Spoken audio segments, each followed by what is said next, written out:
Engineering ഗ്രാഫിക്സിൽ രണ്ടാമത്തെ മൊഡ്യൂളിൽ നിരന്തരം ചോദിച്ചുകൊണ്ടിരിക്കുന്ന ഒരു പോർഷനാണ് പ്രൊജക്ഷൻ ഓഫ് ലൈൻ എന്നുള്ളത്. അപ്പോൾ പ്രൊജക്ഷൻ ഓഫ് പോയിന്റ് കൂടാതെ നമ്മുടെ രണ്ടാമത്തെ മൊഡ്യൂളിൽ ചോദിക്കുന്ന പ്രധാനപ്പെട്ട ഒരു ഭാഗവും പ്രൊജക്ഷൻ ഓഫ് ലൈൻ തന്നെയാണ്. അപ്പോൾ അതുകൊണ്ട് നമ്മൾ അതിൽ കഴിഞ്ഞ വർഷം ചോദിച്ചിരിക്കുന്ന ഒരു ക്വസ്റ്റ്യൻ പേപ്പറിലെ ഒരു ക്വസ്റ്റ്യനാണ് ഇപ്പോൾ ഡീൽ ചെയ്യാൻ വേണ്ടി പോകുന്നത് കേട്ടോ. അപ്പോൾ ഇതിനകത്ത് ഈ ലൈനിൻ്റെ കേസിൽ നമ്മൾ പ്രധാനമായിട്ടും മനസ്സിലാക്കേണ്ടുന്നത്, ഇപ്പോൾ നമ്മൾ പോയിന്റ് ചോദിച്ചപ്പോൾ എന്താണ് ചെയ്തത്? ഒരു എക്സ് വൈ ലൈൻ വരച്ചു, അതിൻ്റെ മുകളിൽ എക്സ് വൈ ലൈനിൻ്റെ മുകളിൽ അതിൻ്റെ ഒരു പ്രൊജക്ഷനും താഴെ ഒരു പ്രൊജക്ഷനും അല്ലെങ്കിൽ ആ ലൈനിൽ ഒരു പ്രൊജക്ഷൻ എന്നുള്ള രീതിയിലാണ് നമ്മൾ പ്രൊജക്റ്റ് ചെയ്ത് പോകുന്നത്. അപ്പോൾ ഈ ലൈൻ എന്ന് പറഞ്ഞാൽ എന്താണെന്ന് മനസ്സിലാക്കുക. രണ്ട് പോയിന്റുകളെ തമ്മിൽ ജോയിൻ ചെയ്തുള്ള ഒരു ജോമെട്രിക്കൽ ഷേപ്പാണ് ലൈന്.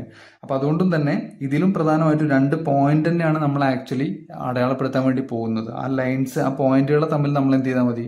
കൂട്ടി യോജിപ്പിച്ചാൽ മാത്രം മതി എന്നുള്ളത് ഒന്ന് ഓർമ്മയിൽ വെക്കുക. ഓക്കെ, അപ്പോൾ അതിൻ്റെ ബേസിക് കൺസെപ്റ്റ് തന്നെയാണ്. പ്രൊജക്ഷൻ ഓഫ് പോയിന്റിന്റെ ഒരു ഐഡിയ കിട്ടിയ ഒരാളെ സംബന്ധിച്ചിടത്തോളം അയാൾക്ക് നല്ല എളുപ്പമായിരിക്കും. അപ്പോൾ ആ പോയിന്റ് ക്ലിയർ ആവാത്ത ആൾക്കാർക്കാണ് ലൈനിന്റെ കേസിൽ കൺഫ്യൂഷൻസ് വരാൻ സാധ്യതയുള്ളത് കേട്ടോ. അപ്പോൾ അതുകൊണ്ട് നമ്മൾ പ്രൊജക്ഷൻ ഓഫ് ലൈൻ ആണ് ഇപ്പോൾ ചെയ്യുന്നത്.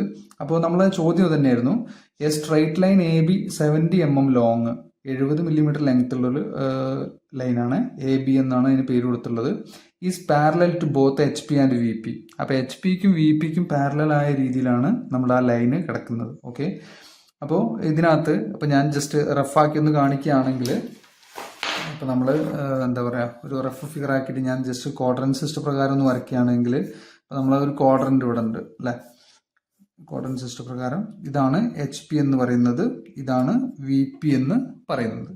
അപ്പോൾ ഇതിൽ ഈ ലൈന് ഇരിക്കുന്നത് ഇങ്ങനെയാണ്, സ്ട്രൈറ്റ് ലൈനായിട്ടാണ് ഇരിക്കുന്നത്, എ ബി ലൈന്. അപ്പോൾ ഇത് ഈ വി പി എച്ച് പിനെ സംബന്ധിച്ച് എന്തുതന്നെയാണ്, പാരലലാണ്. വി പിനെ സംബന്ധിച്ച് ഇവിടെ നിന്നും പാരലലാണ്. അപ്പോൾ ഇതിൻ്റെ പ്രൊജക്ഷൻസ് ആണ് നമ്മളിപ്പോൾ വരയ്ക്കാൻ വേണ്ടി പോകുന്നത് എന്നുള്ളത് മനസ്സിലാക്കുക. അപ്പോൾ ഇതിൻ്റെ കേസിൽ എന്താണ്, 70 mm ആണ് ഇതിൻ്റെ ഡിസ്റ്റൻസ് തന്നുള്ളത് അല്ലേ. 70 mm ആണ് ഇതിൻ്റെ ഡിസ്റ്റൻസ്.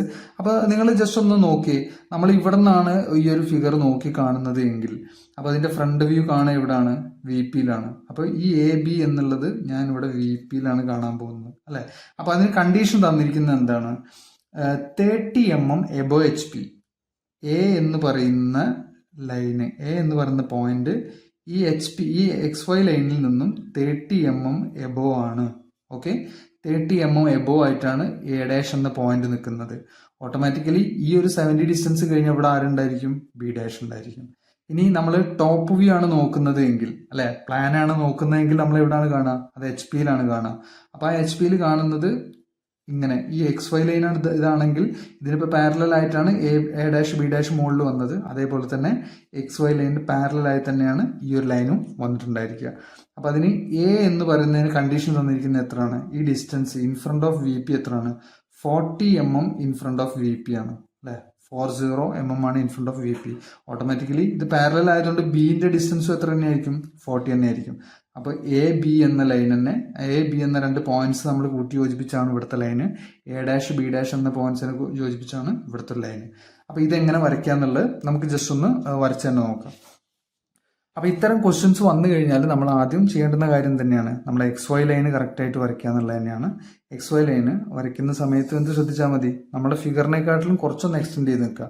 ഈ ഒരു ലൈനിനെ സംബന്ധിച്ചിടത്തോളം 70 mm ആണ് ലൈൻ ലെങ്ത് തന്നിട്ടുള്ളത് അല്ലേ. അപ്പോൾ അതുകൊണ്ട് 70-നെക്കാട്ടിലും കുറച്ച് കൂട്ടി വരച്ചാൽ മതി.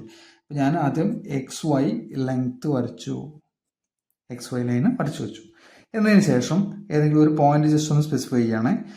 ജസ്റ്റ് ഒരു പോയിന്റ്, ഇന്നതൊന്നുമില്ല, ജസ്റ്റ് ഒരു പോയിന്റ് ഞാൻ മാർക്ക് ചെയ്തു. അപ്പോൾ ഈ ഒരു പോയിന്റിനെ കൺസിഡർ ചെയ്തുകൊണ്ട് എ എന്ന പോയിന്റ് നമുക്ക് മാർക്ക് ചെയ്ത് വെക്കുക. എന്നതിന് ശേഷം ലൈൻ ആക്കിയിട്ട് വരയ്ക്കാം. ഓക്കെ, അപ്പോൾ എ എന്ന പോയിന്റ് കിട്ടണമെങ്കിൽ അതിന്റെ H P V P condition എന്തായെന്ന് പറഞ്ഞാൽ 30 mm എബോ എച്ച് പി ആണ് പറഞ്ഞത് അല്ലെ. അപ്പോൾ എബോ എന്ന് പറഞ്ഞാൽ നമുക്കറിയാം, പോയിന്റ് കാണുന്ന സമയത്തെ നമുക്ക് എബോ എന്ന് പറഞ്ഞാൽ മുകളിലാണ് നമ്മൾ ആ ഒരു പോയിന്റ് കണ്ടിട്ടുള്ളത്. അപ്പോൾ 30 mm above H P, above H P. Above H P എന്ന് പറഞ്ഞാൽ നമ്മളറിയാം ഡാഷ് ആണ് നമ്മൾ പരിഗണിക്കാറുള്ളത് അല്ലേ. അപ്പോൾ എ ഡാഷ് എന്നുള്ള പേര് കൊടുത്തു. ഓക്കെ, ദെൻ അതേപോലെ തന്നെ 40 mm in front of V P ആണെന്ന് പറഞ്ഞിട്ടുണ്ട്. 40 mm. അപ്പോൾ നേരെ താഴോട്ട് 40 പോട്ടെ, 40 എടുത്തു, 40 mm പേര് കൊടുത്തു എ. വി പിനെ കൺസിഡർ ചെയ്തുകൊണ്ടായതുകൊണ്ട് എ എന്ന പേര് കൊടുത്തു. നമ്മൾ ജസ്റ്റ് അതിനൊന്ന് ഡയമെൻഷൻ ചെയ്ത് വെക്കുക. ഇത് ശരിക്കും ചെയ്യുന്നത് കാണുമ്പോൾ ഒരു പോയിന്റ് ചെയ്യുന്ന മെത്തേഡ് അല്ലേന്ന് സംശയം തോന്നും അല്ലേ? അപ്പോൾ ഞാൻ ആദ്യം അതാണ് പറഞ്ഞത്, പോയിന്റ് ചെയ്യുന്ന അതേ മെത്തേഡിൽ തന്നെയാണ് നമ്മൾ എന്ത് ചെയ്യുന്നത്, ലൈനിനെയും കൺസിഡർ ചെയ്യുന്നതെന്ന് മനസ്സിലാക്കുക.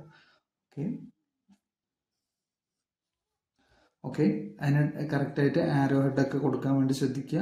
ആരോ ഹെഡൊക്കെ ഡയമെൻഷൻ ലൈൻ വരച്ച് ആരോ ഹെഡ് കൊടുക്കാം. 30 mm എബോ HP ആയിരുന്നു, അതേപോലെ 40 mm in front of VP ആയിരുന്നു. അപ്പോൾ ഇത് പാരലൽ ആണ് എന്നും പറഞ്ഞിട്ടുണ്ട്. പാരലൽ ആണ് എങ്കിൽ നമ്മൾ പ്രത്യേകിച്ച് എന്തെങ്കിലും ചെയ്യേണ്ടതായിട്ടുണ്ടോ? ഒന്നും ചെയ്യേണ്ടതായിട്ടില്ല. ഇതിനെ കറക്റ്റ് ആയിക്കൊണ്ട് പാരലൽ ആക്കിക്കൊണ്ട് തന്നെ ഈ XY ലൈനിന് പാരലൽ ആക്കിക്കൊണ്ട് 70 അല്ലേ? അപ്പോൾ 0 to 7 ഇതാണ് ആരെന്ന് പറഞ്ഞത്, B' എന്ന പോയിന്റ്, B' എന്ന പോയിന്റ് എന്ന് മനസ്സിലാക്കുക. ഓക്കെ, ദെൻ അതുപോലെ തന്നെ അപ്പോൾ അത് നമ്മൾ താഴോട്ട് ഡ്രോപ്പ് ചെയ്താൽ തന്നെ എന്ത് ചെയ്യും, അടുത്തതും കിട്ടും അല്ലേ?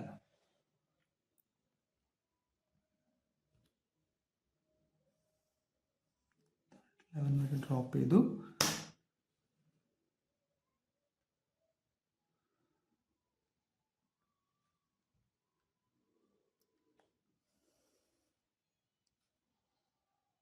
ഈ പോയിന്റാണ് ബി. ഇവിടെ നമ്മൾ പ്രൊജക്ഷൻ ഓഫ് പോയിന്റിൽ ചെയ്ത പോലെ ഇതിങ്ങനെ ഭയങ്കരമായിട്ട് റൗണ്ട് ചെയ്യേണ്ട കാര്യമില്ല, കാരണം ലൈനാണ് നമ്മളുടെ ഇമ്പോർട്ടൻ്റ് എന്നുള്ളത് കൊണ്ട് ആ പോയിന്റ് കിട്ടാൻ വേണ്ടിയിട്ടാണ് ഞാൻ ജസ്റ്റ് ചെയ്തത് കേട്ടോ. AB. അപ്പോൾ AB എന്ന ലൈന് താഴെ, അതേപോലെ A', B' എന്ന ലൈന് മുകളിലുമാണ് വന്നിട്ടുള്ളത്. അപ്പോൾ നമ്മളടുത്ത് പറഞ്ഞിട്ടുണ്ടായിരുന്നത് എന്താണ്, 30 mm എബോ HP ആണെന്ന് പറഞ്ഞത്. HPക്ക് എബോ ആയിട്ട് 70 mm ഒരു ലൈന് വരയ്ക്കുകയും ചെയ്തു. അതേപോലെ ഇൻ ഫ്രണ്ട് ഓഫ് VP പറഞ്ഞത് 40 mm in front of VP ആണ്. അപ്പോൾ VPന്റെ ഇൻ ഫ്രണ്ട് ആയിട്ട് വന്നുള്ളത് അതേ 70 തന്നെ ഞാൻ വരച്ചിട്ടുണ്ട്. അപ്പോൾ ഇതാണ് ഫ്രണ്ട് വ്യൂ സൈഡ് വ്യൂ ആയിട്ട് വരുന്ന ഒരു ലൈനിൻ്റെ കേസിൽ വരുന്നത്. അപ്പോൾ ഇത്തരത്തിൽ ഒരു ലൈന് കിട്ടിക്കഴിഞ്ഞാൽ നമ്മൾ എന്തെല്ലാം കാര്യങ്ങളാണെന്നുള്ളത് ആദ്യം മനസ്സിലാക്കി വെക്കുക. XY ലൈന് വരയ്ക്കുന്നു, പോയിന്റുകൾ തമ്മിൽ എങ്ങനെയാണ് തന്നിരിക്കുന്ന കണ്ടീഷൻ മനസ്സിലാക്കുക, ജസ്റ്റ് ലൈന് വരയ്ക്കുക. നമ്മൾ കഴിഞ്ഞ വർഷം ചോദിച്ചൊരു ക്വസ്റ്റ്യൻ ആണ്. അപ്പോൾ ഇനി ഇതല്ല, നമുക്കിപ്പോൾ ചോദിക്കുകയാണ്, ഇപ്പോൾ HPക്ക് ഇൻക്ലൈൻഡ് ആണ്. അപ്പോൾ HPക്ക് ഇൻക്ലൈൻഡ് ആണെന്ന് പറഞ്ഞാൽ അത് എവിടെയാണ് വരിക, മുകളിലേക്കാണ് വരുന്നത് അല്ലേ? അല്ലെങ്കിൽ VPക്ക് ഇൻക്ലൈൻഡ് ആണ്. VPക്ക് ഇൻക്ലൈൻഡ് ആണെന്ന് പറഞ്ഞാൽ എത്ര ഡിഗ്രി ആണെന്ന് വെച്ചാൽ അത് താഴെയാണ് വരുന്നത്. അപ്പോൾ ഈ XY ലൈനിന്റെ മുകളിലുള്ള ഭാഗമാണ് ശരിക്കും എന്തായിട്ട് വരുന്നത്, ആ ഒരു VP ആയിട്ട് നമ്മൾ കൺസിഡർ ചെയ്യുന്നത്. അതേപോലെ ഈ XY ലൈനിന് താഴെ വരുന്നതാണ് നമ്മൾ HP ആയിട്ട് കൺസിഡർ ചെയ്യുന്നത് അല്ലേ? ഇത് ഞാൻ ഈ ഫിഗറിൽ വേണ്ടതല്ല, ഞാൻ ജസ്റ്റ് ഒന്ന് വരച്ചു വയ്ക്കുക, എഴുതി വയ്ക്കുക നിങ്ങൾക്ക് മനസ്സിലാവുന്നതിന് വേണ്ടിയിട്ട് കേട്ടോ. എപ്പോഴും XY ലൈനിന്റെ മുകളിൽ വരുന്നത് എന്തായിരിക്കും, VP ആണ്. നമ്മുടെ നോർമൽ കേസിൽ ഫസ്റ്റ് ആംഗിൾ പ്രൊജക്ഷൻ പ്രകാരം VP ആണ് മുകളിൽ വരുന്നത്, HP ആണ് താഴെ വരുന്നത്. ആ ഒരു കൺസിഡറേഷനോട് കൂടി തന്നെ, ആ ഒരു ക്വാഡ്രന്റ് സിസ്റ്റത്തിന്റെ കൺസെഷനോട് കൂടി തന്നെ, അല്ലെങ്കിൽ ആ ഒരു കൺസെപ്റ്റോട് കൂടി നിങ്ങൾ ഇത്തരം ഫിഗേഴ്സിനെ അപ്രോച്ച് ചെയ്യാൻ വേണ്ടി ശ്രദ്ധിക്കുക. ഓക്കെ.